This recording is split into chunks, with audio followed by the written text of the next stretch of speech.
Sadly, I do not work for JC Jensen products, so I won't be getting some super cool branded pens or anything.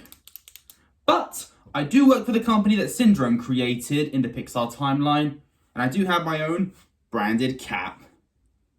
By and large, digging you out. Work now. Anyway, how's it going, viewers? Mr. Incredi-Brony's back and he's rolling with the punches, baby. Welcome to Incredi-Brony Reacts. We're checking out a few theory videos today. Yep, I'm in the mood for education. I want to be a smart YouTuber. I want to understand lore, okay? The Five Nights at Freddy's Ultimate Timeline was so much fun, and I recently watched the movie. I did a little short review explaining what I thought about it, and you know what? I want to see more of Matt Pack's videos, okay? And especially ones on murder drones and digital circus. So I'm checking out the murder drones one first. I finished binge watching the show. I absolutely enjoyed it. I really want to understand more about the lore, okay? Especially the absolute solver. Like, what is it all about? And also, fun fact, Sin is not voiced by AI. It's her actual voice. Yeah, the more you know, in other words. And I don't know what's going to happen in episode 7 and 8, but after watching this, I'll be more excited for it. So let's get into this. 1, 2, 3, react. Gather up your railguns and crank up your angsty teenage energy, because today we're covering something brand new. Sweet, I'm open to new things, I guess. I'm talking about Murder Drones, one of the most popular animated series across all of YouTube. A series that I'm an has found a ICT fan, bite completely me. different, original way of communicating its story to us. Instead of using found footage or hidden shorts videos to tell its story like most indie projects, Murder Drones is releasing, get this, 20-minute episodes, one at a time, in sequential order. What? No QR codes? No unlisted videos? Madness! Who knew that structuring your And you can animated watch it for series like free. an actual animated series would feel so refreshing these days? Indie animation is Hello, saving Internet. animation as we Welcome speak. to This is Film better than Theory, Disney the show right that now. locks itself behind 3 layers of doors to hide from the watchful eye of the algorithm drones. And ladies and gentlemen, today we're gonna absolute solve the world that is See what Murder you did there. Drones. Produced by Glitch Entertainment here on YouTube, Murder Drones tells the story of some teenage robots who have to save the universe from a rogue AI program. And for as much as I was just praising the series earlier for its straightforward content delivery strategy, it doesn't mean that the story is a purely linear experience. This show is filled with twists, flashbacks, and fourth wall breaks that keep you on the edge of your seat, guessing about what's gonna happen next. Pure That's not an insanity. exaggeration either. If you look away for 2 seconds, you stand to miss a hidden detail or clue buried in something as simple as flashing source code or a class presentation, which is where I come in today. Since this is a new series that I'd like to talk about moving forward, We are Yeah. never talking about this. Talking about what? like I said, Yeah, I'm a since fun this is a YouTuber, new but I'm show not I'd a like to smart talk one, about so I need to again understand sometime in the this. future, I want to start by giving you all a simple, straightforward overview of the plot and key details that'll help you fill in the gaps that you might have missed during your first or even your 40th watch through. I'm also going to be doing it not in episode order, but rather timeline order. The order that Oh. all the major events actually happened in the universe, since that's the way that makes the most sense, as opposed to the twisty way it's ultimately presented in the show. And hey, if I make a mistake along the way, just remember, I messed up in the same way I'm about to fix it. then by the end of the episode today, we'll actually solve the rest of the first season. That's right, we are 6 episodes in right now. 6 episodes spread across 2 years, so why wait any longer? I suspect that I know the big twist reveals that are going to be planned for the final 2 episodes of the season, and potentially even deeper into the series. And if you don't want to be spoiled, well, I suppose you could always just forget everything that I say. Consider it, repressed. So Hey. let's rewind, or Hello rather then. fast forward to the 3000s, as I introduce you to a potentially new series and solve where the Murder Drones universe is headed next. Get hyped, guys. And yet, I still feel nothing. In The story of space. Murder Drones takes place in the far future, the year 3071 to be exact, based on these balloons that we see in the background of episode 3's prom scene. However, the real start to our story happened quite a number of years earlier. This was a time when humans were expanding beyond the confines of Earth to set up colonies on planets outside of our solar system, mining them for all their resources. One of the biggest players in this world was JC Jensen in space. To help with both mining and domestic life, the company created a series of autonomous AI robots called worker drones, each with their own personality, thoughts, and feelings. Basically, these robots were indistinguishable from a normal living creature. Sadly, though, not everyone agreed, killing them for even perceived minor offenses. Western Philistyle? Were you programmed by beasts? Huh. Pause it right there. Putting aside the obvious issues around techno-ethics here, that type of behavior right there is a big no-no in the world of murder drones. You see, all worker drones came packaged with an established proper set of step-by-step instructions for decommissioning old robots, and they're delivered to us on old VHS tapes. Truly a film theorist classic. Why should you bother following those instructions? Well, Completely disassembled drones may occasionally reboot from software developed. More than undead federal fine hazards, it's corrupted AI carry an increased risk of future errors. Also, Earth exploded because of humans, which the dead robots is kind of a wake fact up, in the future, literally viewers. turning into zombie drones. And not only do they wake up, they're changed in that process. According to the VHS, these drones experience, quote, potentially hazardous mutations to their coding, which we later learned to be known as the Absolute Solver Program. And that, my friends, is why I always gotta take time to read the terms of service. We're told that there's only a 0.01% chance that the robots will come back to life. And of that 0.01%, only 0.7% have this dangerous mutation, thereby yielding a 0.007% chance that the improperly disposed of drone will have this Absolute Solver mutation. But of course, this incredibly rare, will probably never happen thing, in fact, does happen. And it happens in the form of a worker drone named Sin, waking up alone, confused, and scared in a pile of robot corpses. She's eventually found by a human girl named Tessa Elliott, who's taken a liking to some of the broken worker drones and has been repurposing them to be her friends. Among the drones Tessa's taken in are the lovable goof N, the butt-kicking V, and the incredibly loyal J. Oh, And there's a Halt, lot yeah. to remember. But clearly Sin is different. The Absolute Solver program that activated inside of her changed her. She speaks in a more robotic Microsoft Sam-esque voice, literally stating her emotions Like as she's they from the happen. game And Portal. it generally seems that she's on the fritz, acting like a puppet on strings. Sheepish nod. Giggle. I am so naughty. However, Tessa has a very different view on the drones than her parents. Parents who, it would seem, work as higher-ups at the J.C. Jensen Corporation. While that's never directly stated in the show, we can infer it from what's said during this moment when Tessa gets locked up by her folks. Sorry, boss. Corporate's spoken. Additionally, the family possesses an entire staff of worker drones at their mansion on Earth, treating them more like slaves and pests. Tessa James Elliott. We will not entertain your dumpster pits. Yes, Mother. Sin, infected by the hazardous mutation that is the Absolute Solver program, sees this and does not like it, eventually deciding that it would be much better if these humans just weren't around anymore. And so when the Elliots throw a big dinner Personally, I party at their agree. mansion, Sin Civilization executes is her plan, transforming screwed. into some eldritch abomination and killing everyone at the party except for Tessa, the only human who decided to treat this robot with respect. And Sin didn't just stop at the party, she killed everyone on the planet by collapsing the core of Earth. We know it mutates and damaged AI. It took Sin as a host.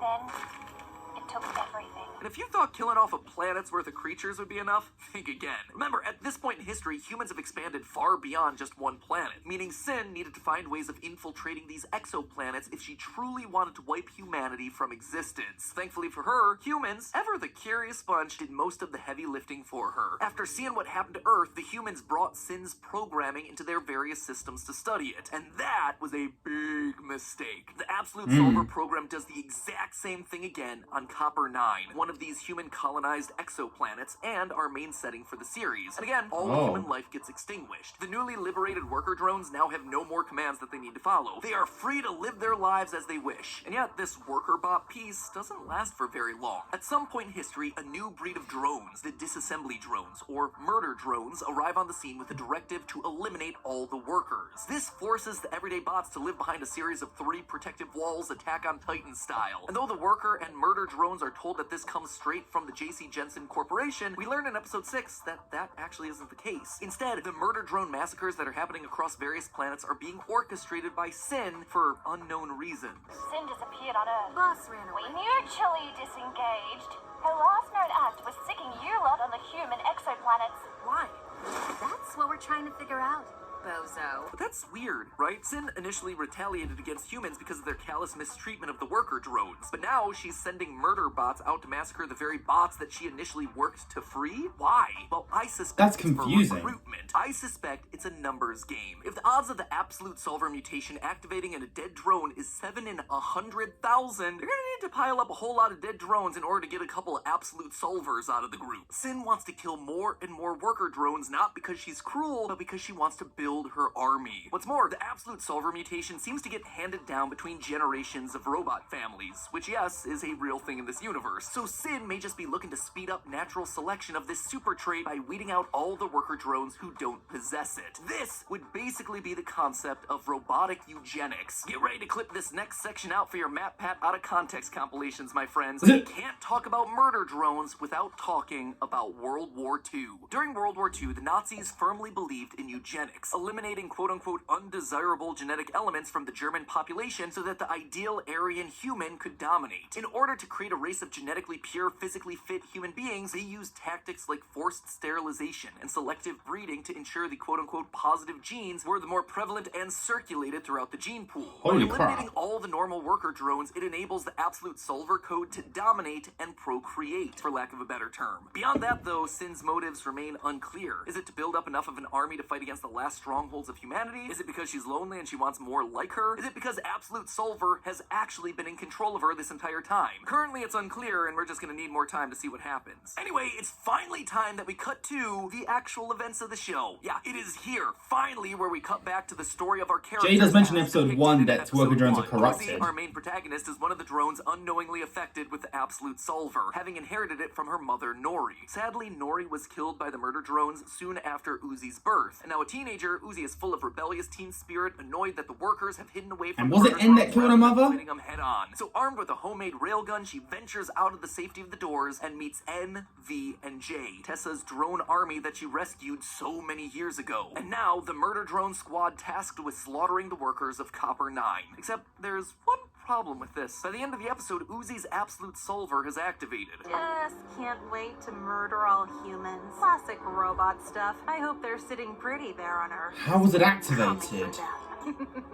As we're getting this cliffhanger ending, blink and you'll miss an important line of code flashing on Uzi's eye visor. It says absolute solver string equals false before quickly switching over to true. Yep, our main protagonist now has herself a penchant for human genocide, which again, feels weird since Uzi didn't die here. How could the absolute solver program have activated inside of her if she needs to have been a zombie bot for it to have activated? Well, remember the code for these drones functions a lot like DNA, meaning that their programming can be handed down between generations. It seems that Nori, the mother of Uzi, passed it down to her daughter in the same way that human parents pass down hair color or some other disease or trait. And when passed down this way, absolute solver doesn't require death to activate. So Uzi teams up with the disassembly drones to solve the mystery of what's actually going on. Looking for clues around Copper 9 eventually leads the gang to a place called Cabin Fever Labs, an old J.C. Jensen facility. This place is filled with a lot of interesting details. For one, the show makes it canon that despite killing all humans on Earth, the doggos are in fact alive, safe, and immortal. See, sometimes a plot hole can be a great thing. Also at this place, we get ourselves a tiny hint about a new character. As Uzi's exploring the Cabin Fever Labs, she picks up some paperwork that talks about decommissioning a particular worker drone named S010011X01. We don't get an official name for the drone, but based on the way that this series turns serial numbers and names, the fans have dubbed this character S. You could argue that this is just a random sheet of paper, but I don't think so. This clue about an S drone happens in the same episode where we learn about the insane things that Uzi's mom used to say before she went full absolute solver. She was always all, build doors against the coming sky demons. The singularity awakens. Look at this cool S I can draw. Sky S. Demons, Singularity, Cool S. More S things. I believe this S character will be making their appearance sometime in the 7th episode of the series, as a good robot built by Tessa to make some big reveal about Uzi's mom's death. You see, Oh, interesting. This is actually kind of blowing my mind. in this series, every drone has two numbers that ultimately identify them. One is their SN, or serial number, a string of letters and numbers unique to each character. The second number is the PN, presumably the product number. This string indicates what model of drone they are. Drones that are the same kind have the same PNs. We see that this is true with N and J, and presumably V, who all have themselves the same PN, SYN MYKX. Notice that CYN, or SYN, hidden right there. All the murder drones are part of the same SYN model group, and have have been controlled by Sin at some point throughout the series. However, this S has itself a completely new PN that we haven't seen before. TSA MMAC. Now, Tessa? TSA there can't be a coincidence when we have ourselves a human named Tessa running around who loves repairing robots and is trying to stop Sin's quest of absolute domination. And I'm glad it confirms that Tessa is a human, because she's the only character, like, at least main character in the group, that has, like, actual breasts. Like, if you look at her design, you can literally see the breasts. So, yeah.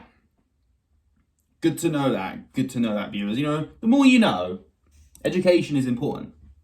In addition, I believe we'll discover that S was a friend or colleague of Uzi's mother, Nori. How can I be sure? Well, in episode 3, we're shown Nori's security badge, which shows that she used to work at Cabin Fever Labs. The same is true for Eva, another carrier of the Absolute Solver corruption. And wouldn't you know it, but Cabin Fever Labs is the same place that Uzi found the document about S. Furthermore, take a closer look at that document. We see black, creepy drawings written all over it. These drawings bear a striking resemblance to the ones that were drawn by Uzi's mother. So, I think at this point it's far more likely that whoever this S character will be an old ally of Nori and Eva and will be willing to lend a hand to Uzi and company as they try to defeat the Absolute Solver corruption. Moving back into the main story though for a minute, after exploring around Cabin Fever Labs, Uzi starts to act strange, and we begin to see the full extent of her Absolute Solver powers. She transforms into some kind of monster and attacks all the other drones. After being talked down by N, Uzi returns to normal, solidifying them as the cutest couple ever. Eventually the team... And I did mention in my description of episode 4 reaction, Uzi goes full on Mummy Longlegs. People were confused about that. Let me explain. You see, Elsie Lovelock, the voice of Uzi, is actually the voice of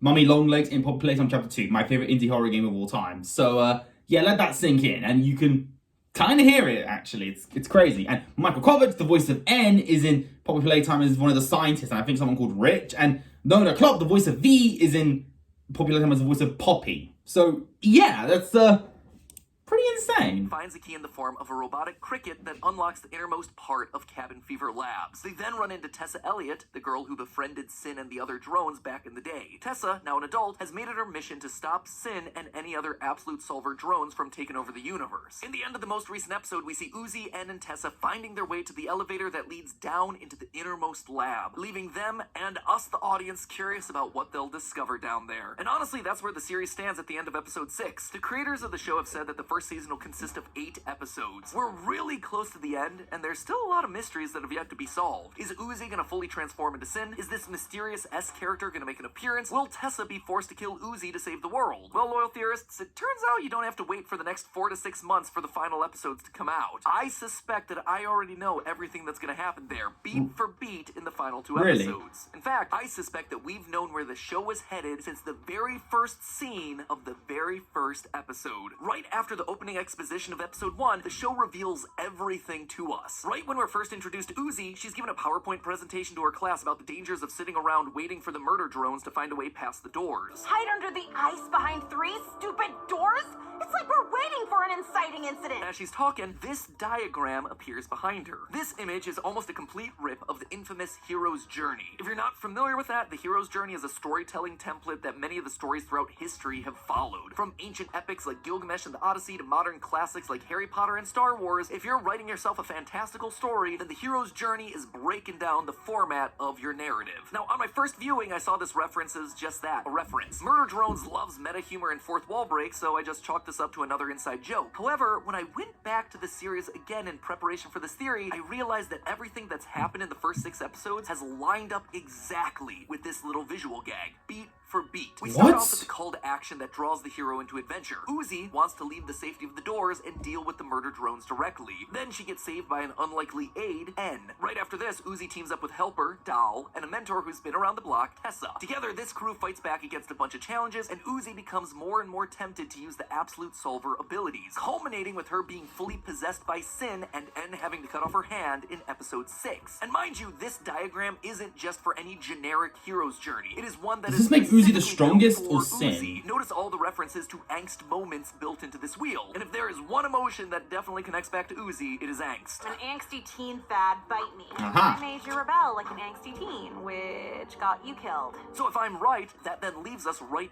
here on the chart, at the bottom, ready for another helper and a big revelation that's tied to 3 specific things: rebirth, abyss, and death. So remind me again where these characters are: exploring Cabin Fever Labs, a giant underground facility that keeps going down. down to the center point, an abyss, if you will. And who have we been talking about this entire time? S, a potential new helper associated with Uzi's dead mom, who probably has more information than anyone about what happened to her. According to the hero's journey, at this point Uzi, our hero, will be given some sort of a revelation. S is going to reveal some saucy details, something that according to our template will lead Uzi to a full angst overload. If what we've seen previously are just tiny overloads, what could this possibly look like? What could be so devastating for Uzi to hear that it'll send her into a presumed meltdown?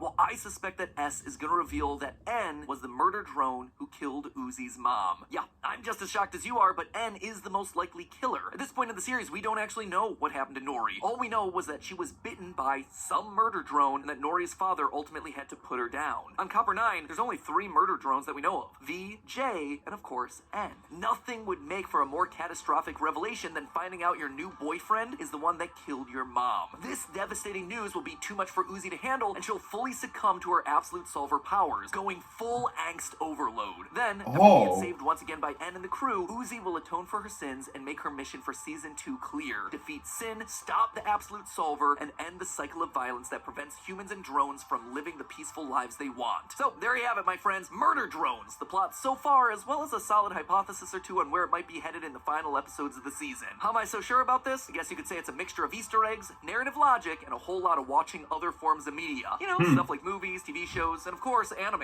Oh, and they said pirating all that anime was useless. But hey, that's just a theory. A film! A film theory. Yeah, you know what? This, honestly, it will be exciting when it does conclude, and it would be crazy if these things actually happen. Like, honestly, the reveal of N being the one that annihilated Uzi's mother would be kind of a shock, honestly. But I also want to see the shock is V alive, you know? Personally, if we have to wait all these months, then I kind of don't really want to know. But here's my question. Out of all the characters that have the absolute solver, who is the strongest? Is it Sin or Uzi? I really don't know.